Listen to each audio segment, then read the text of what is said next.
Councillors in St. Catherine are calling for the authorities to do more to get the mentally ill institutionalized. It follows what they believe is an uptick in attacks by mentally ill people across major towns in St. Catherine. Councillor for the Brayton Division, Anthony Wint, made an appeal for a public policy to be implemented at the latest meeting of the St. Catherine Health and Sanitation Committee. When we call the mental health people, let me say, boy, you have to get a family member for come sign up. Sometimes that is not available.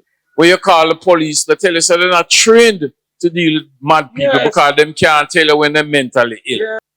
He pointed to one case in which his division, where the mentally ill man was shot and killed by the police. Mr. Wint says that extreme approach cannot continue. Was a nice youth who go to church, go to work. Him didn't have any family. A lady adopted him. When she died, the family put him out.